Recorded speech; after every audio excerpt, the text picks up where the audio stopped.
Worldwide Gaming. I review Final Fantasy XIII Lightning Returns. We have a look at the top 10 hype to games. We have a talkback with Chad Toprak about turnover. And Liam checks out 3 games from the L.A Game Space. Hello and welcome to Worldwide Gaming. I'm your host Ryan. I'm Vince. And I'm John. And we're here for a new season, season 3. Yes. Pumped up, ready to go. We made it. New segments. Same old Vince, unfortunately. Alright. But as always, you can't change it. It's always the forecast first up, so let's go to that.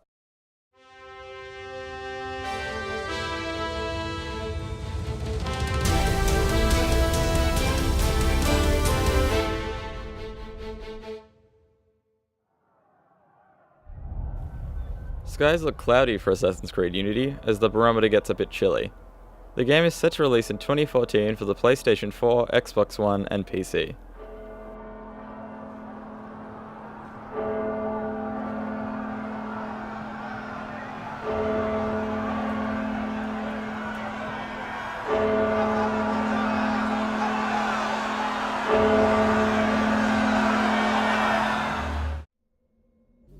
Sunny days ahead with the release of upcoming endless runner Race to the Sun, coming October for the PlayStation 4.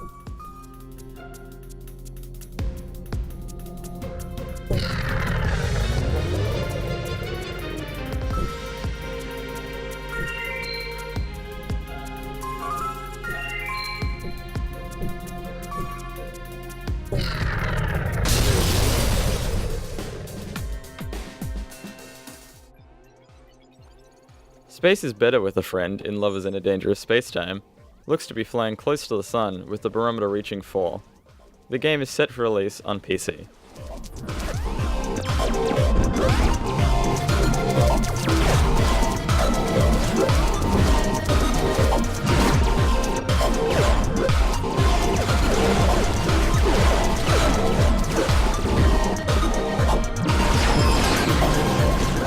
And that was the forecast. Assassin's Creed Unity, they're making another one. They're actually making 2 at the same time, aren't they? Apparently they are going to make 2, they're going to release 2 this year. I'm not sure if one of them's just going to be like a re-release or something like that. Maybe they'll bring one of the old Assassin's Creed films to a new console, something like that. Unity looks interesting, but the French Revolution, aside from rich people getting their heads cut off, was actually a really boring time. So I don't know how they're going to make an interesting game out of that. Also, Lovers in a Dangerous Spacetime. Am I getting that correct? Yeah. I think so. Yeah. I'm not sure how I feel about that one. It looks cool. Not my kind of game, but I would play it. I kind of like the co-op element in it. I think that's co-op with the 2. Yeah. I'm assuming that's 2 people controlling it. That's really cool because then you've got to control the whole ship and there's a whole... I think it looks fantastic. It's co-op, real-time FTL. Now we're going to go to my review of Final Fantasy XIII Lightning Returns.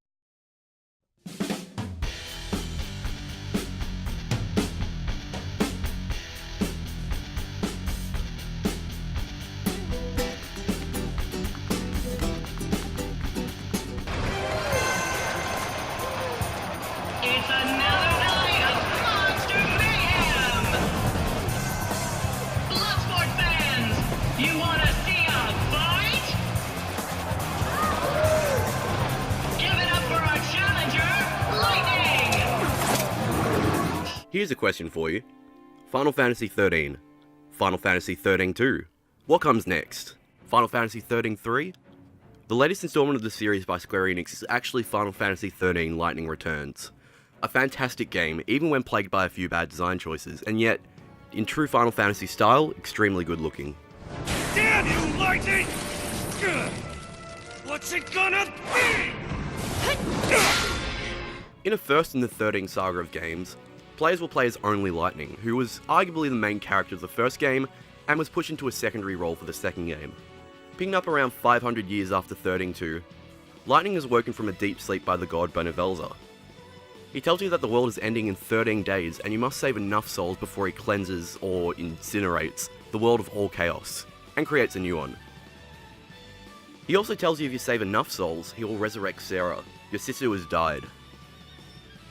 For the first time in a long time, I found I was actually able to keep up with the story in a Final Fantasy game. Although they do shoot a lot of odd characters and concepts at you, I found the overarching story to be pretty clear.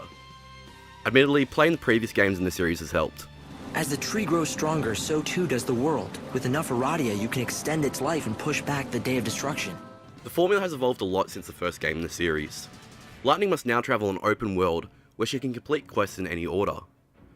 There are 4 main continents in Lightning Returns: Luxarion, Wildlands, Dead Dunes, and Yusnan, each with their own distinct personalities. Each continent has 1 or 2 main story threads, and a host of other smaller side missions that are all optional, all of which grant you souls to complete your quest. As stated before, you have 13 days to complete as much of this as possible, with some missions only being able to be completed at certain times of the day. If you weren't a fan of other games with strict timelines, such as Dead Rising, you're probably not going to enjoy Lightning Returns, but in my opinion, it gives the game a great sense of urgency, as Benevelza is going to destroy the world after all. You can see when you're inside this stuff? Then you can't be one of God's regular lackeys, can you? As optional as they may be, I would strongly suggest doing as many side missions as possible, as character leveling as we know it has been removed from the game. In its place is a system that rewards you for completing quests. If you beat a side mission, you're likely to get a small boost to your maximum HP, strength, and magic. Main missions will give you very large amounts of these, as well as some extra things to make you stronger. I really like the new system as it actually eliminates grinding low-level creatures, and it's nice to see Square Enix stray away from the usual JRPG formula. However, the side quests you complete can range from the tedium of returning to an NPC for 4 days straight, to an extremely hard battle against a monster that you won't have much chance of beating at the start of the game. What the hell?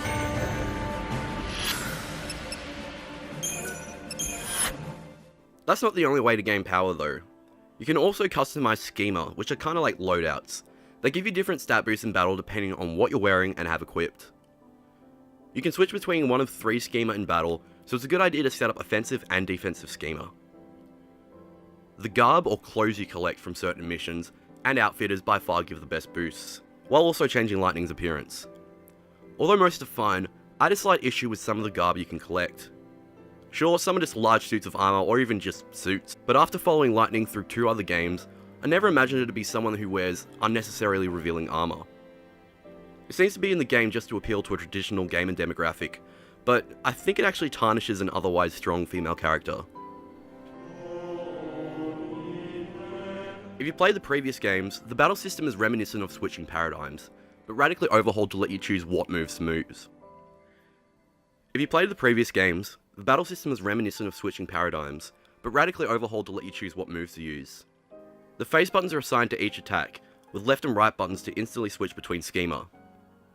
Each attack uses a certain amount of your ATB gauge, which once empty, you need to change to a different schema with its own ATB gauge.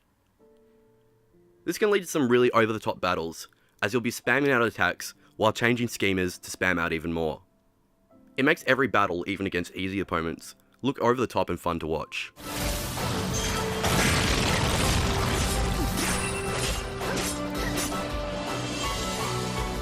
The final installment of the Final Fantasy XIII series does not disappoint. Even if you've played the previous games to death, Square Enix have done a good job at making sure they all feel and play different, keeping the game fresh and exciting. To be honest, if you haven't played any of the previous games, a lot of the story will go over your head, but fans of the series will get a lot out of this. You're one step ahead of me, but that's enough storytelling for one day. The rest will have to wait for another time. Hey guys, enjoying the show? Why don't you check us out online? Check us out on Facebook at Worldwide Gaming, where we post up a whole bunch of funnies and keep you up to date with gaming news. You can also check us out on our YouTube channel, where we post all of our episodes online after they're broadcast. You can also check out some of our behind-the-scenes content, including bloopers. I guess I just sit here and look pretty.